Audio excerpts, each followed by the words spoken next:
And welcome back, everybody. This is Keith Andrews, your host of The Gathering, live right here on Universal Portal of Peace. And today we are talking about rebuilding the community from the home. And, the biggest problem that I look at is this.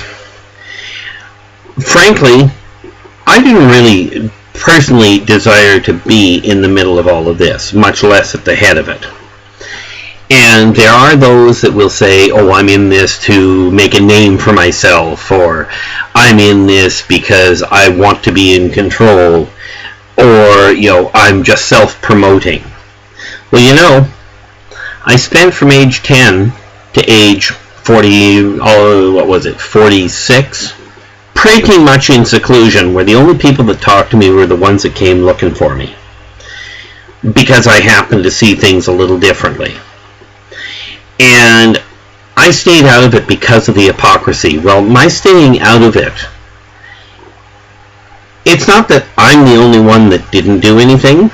I quite quietly stuck my head in the sand and ignored the world, because I was under the impression at 10 years old I couldn't do anything. And that isn't what it says in any of the texts out there. What it says, the funny concept of it is from out of the mouths of babes. And what that means is that children see a lot more than they tend to be heard about. They recognize right and wrong very early. And, the reality is, what I talk about, I'm not perfect at. I talk about, turning the other cheek and, giving people a chance. And that has come around to bite me more often than I care to count. But the reality is that if you don't work together, what the world looks like right now is just the beginning. Picture what will happen if this fiasco isn't stopped. Okay, now somebody else gets to figure out the laws behind it. Somebody else gets to figure out how to get the proof. But I've seen civilizations fall, and this one is right in line. Civilization right now is at a turning point. It is either going to survive this, or it's not. And frankly, it's a flip of the coin right now. Because what I've seen happen and what I'm seeing happen is too many people are going, I've been hurt, so I'm going to hang on to it.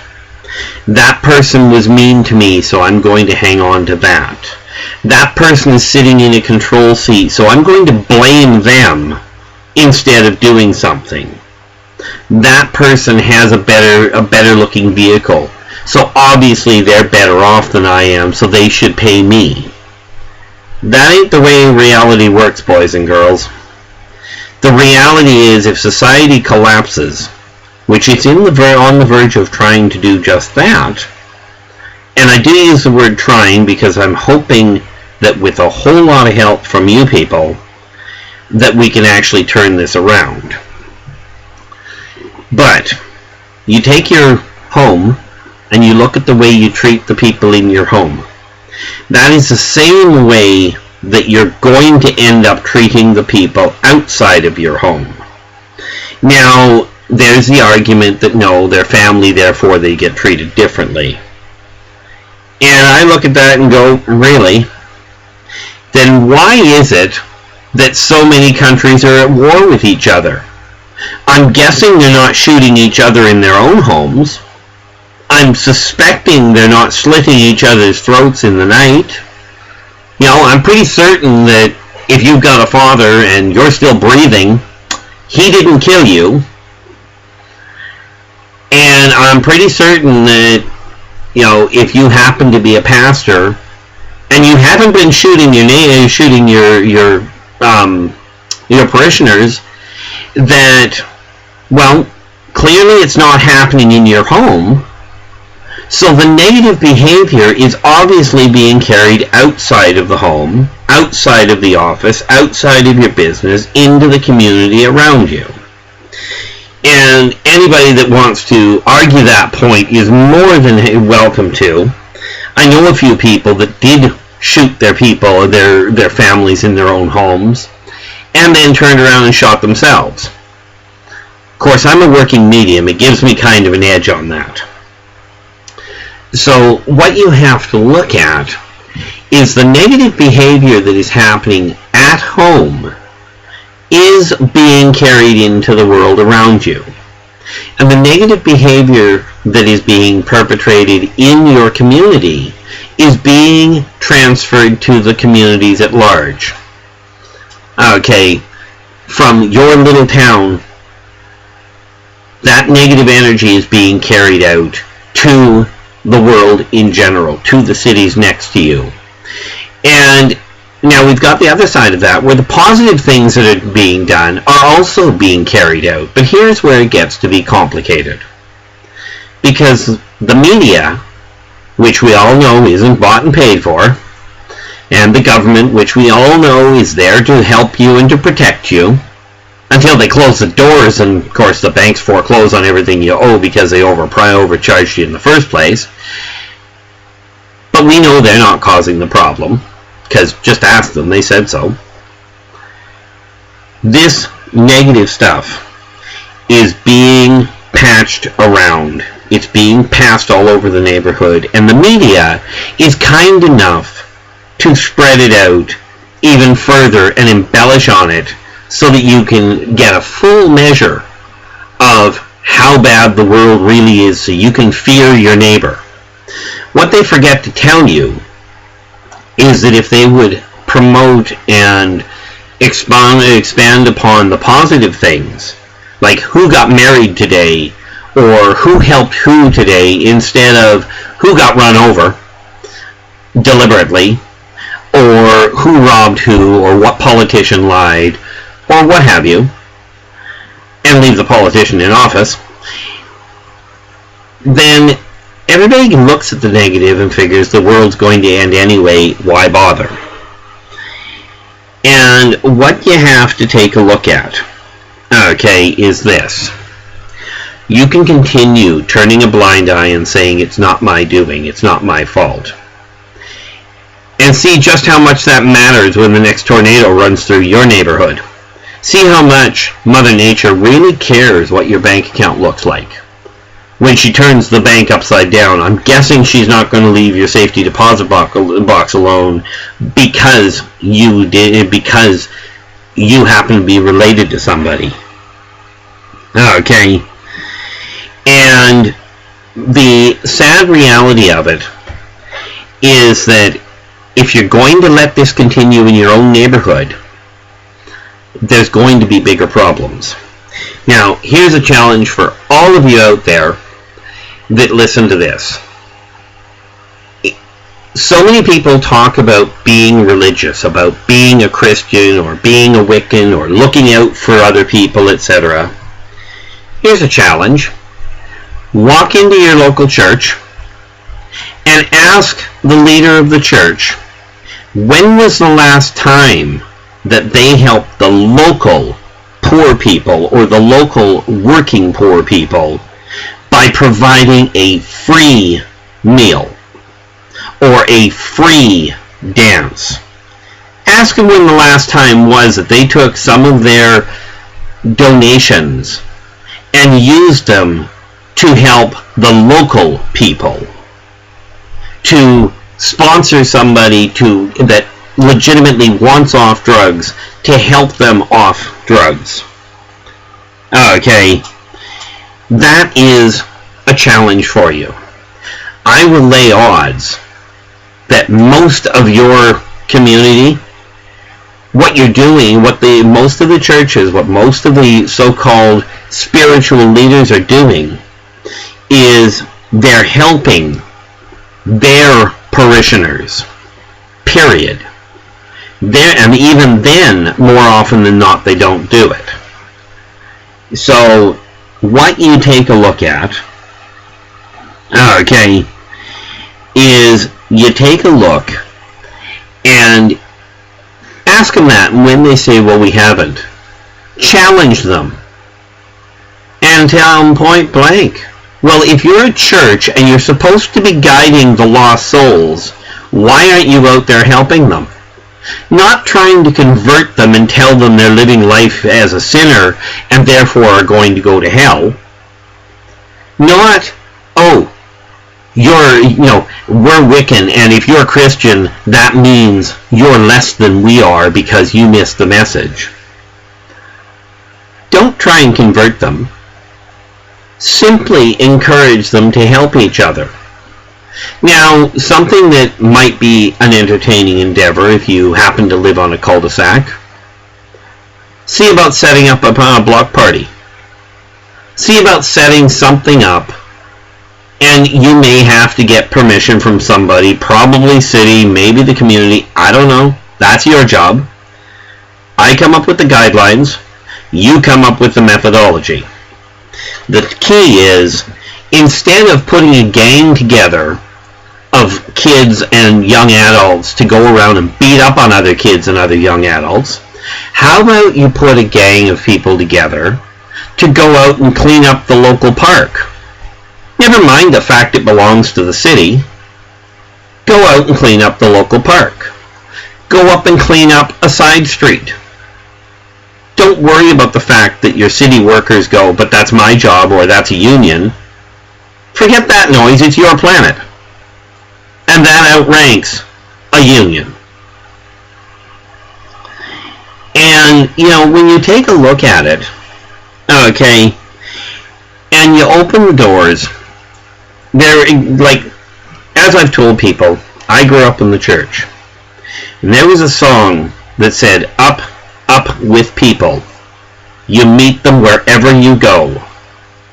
And you're going to be hard-pressed to get around on this planet right now and not run into them.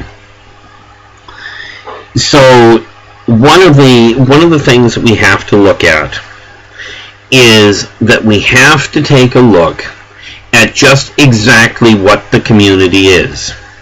Now, the home is easy to identify. That happens to be where you live. Okay.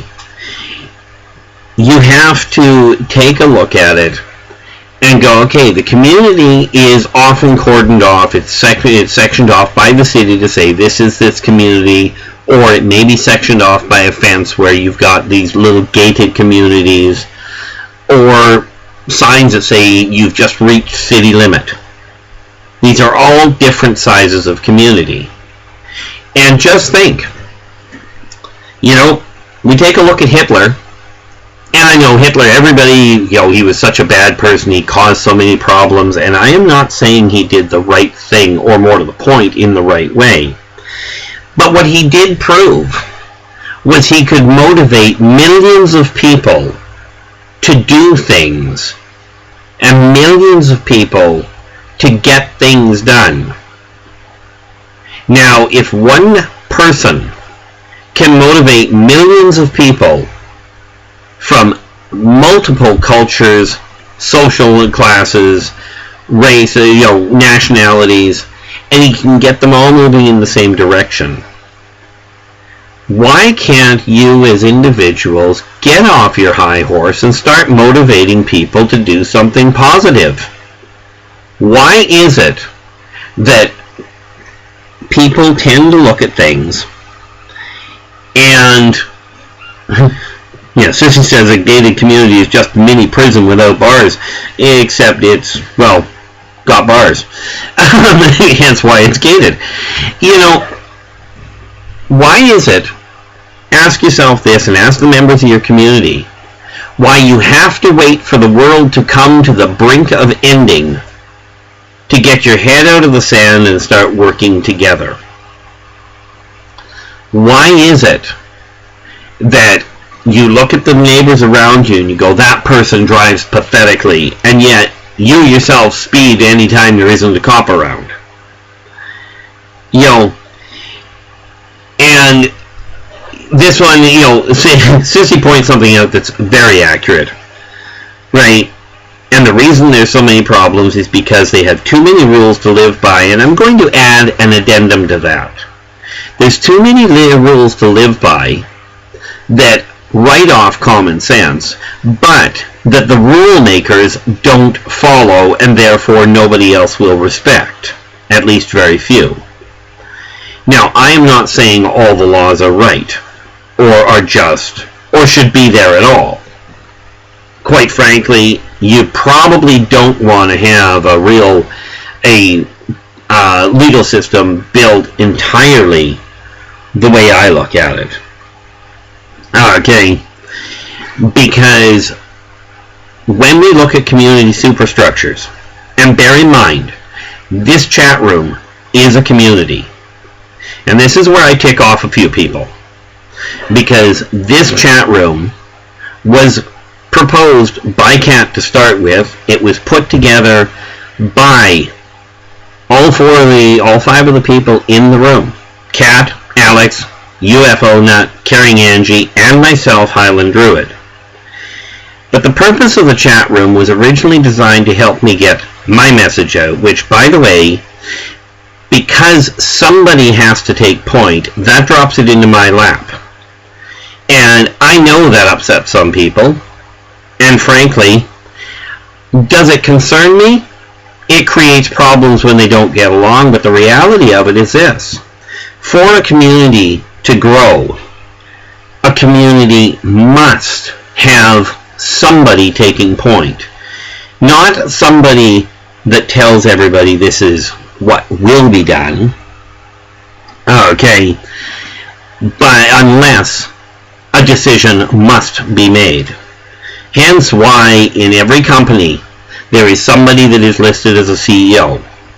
In every restaurant, when you go to the front, there is, especially fine dining, there is a head waiter or a head waitress. In a country, there is a president, a prime minister, a king, whatever, or queen. And the reality of it is that you take a look at it and you go, okay, how am I treating the people below me? And I do not mean that they are less, but on a different rank. Okay, if you do not follow rules, okay, then things will change, and the rules have to apply to everybody. And this is why we take a look at it and go, okay, community starts to be repaired from home.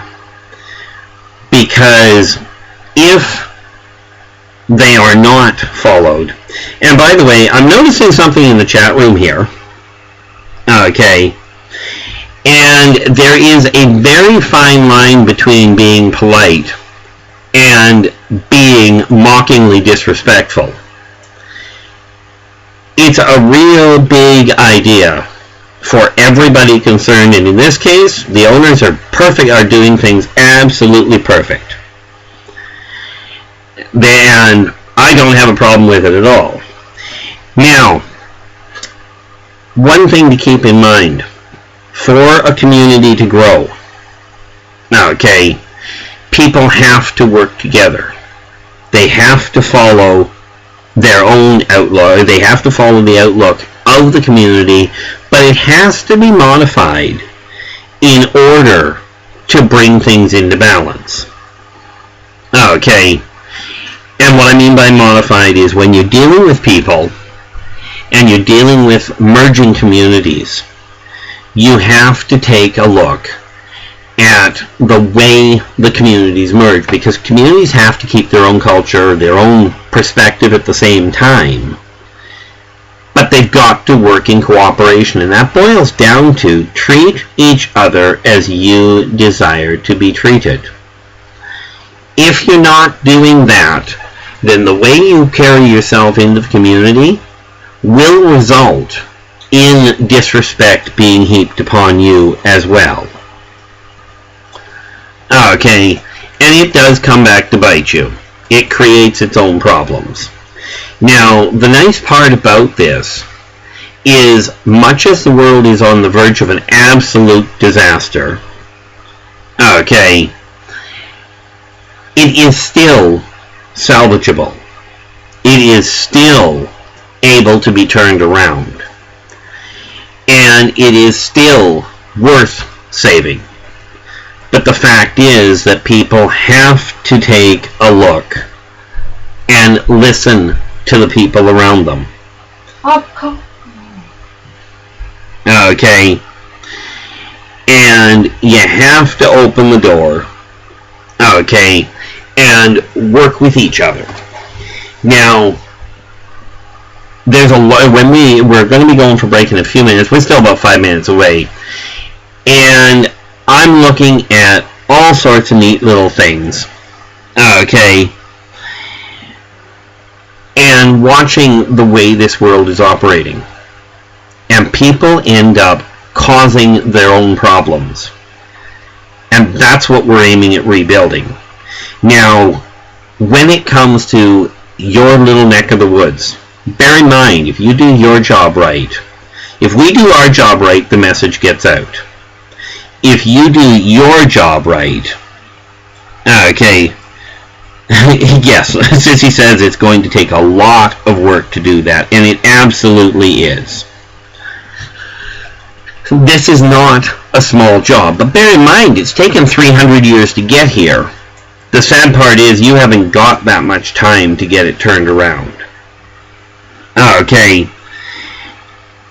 You know, Sissy, this little note from Sissy, we all have to work together without all the bickering and nagging and just get down to the brass tacks and get things resolved.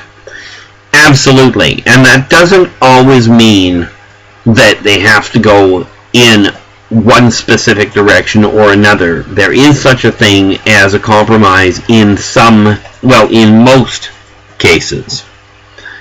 Okay.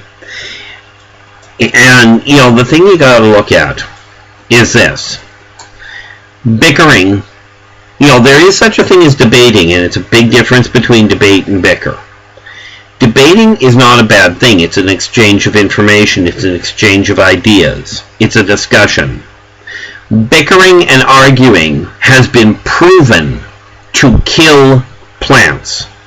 And I just don't get the feeling that they've done enough tests to find out how many people it kills, unless you look at the number of suicides that happen because of the bickering and the fighting and the bullying, not to mention the number of murders.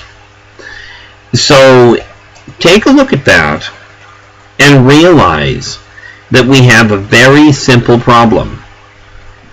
Okay, and that is how to get this world community back on track, because there's an extra word, there's an extra community that we're going to touch on. When we come back, we're going to go to break here in about 30 seconds.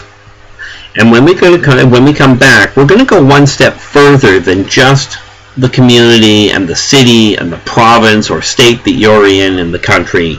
And we're going to take this into the other side of it, which is the global, or more to the point, the galactic community, of which Earth is a part of which the Sol system is caught right smack in the middle of. Now, because of the way things work, we are going to go to break, and when we come back, we're going to get back to that. So, for the moment, this is Keith Andrews, your host of The Gathering, live right here on the Universal Portal of Peace.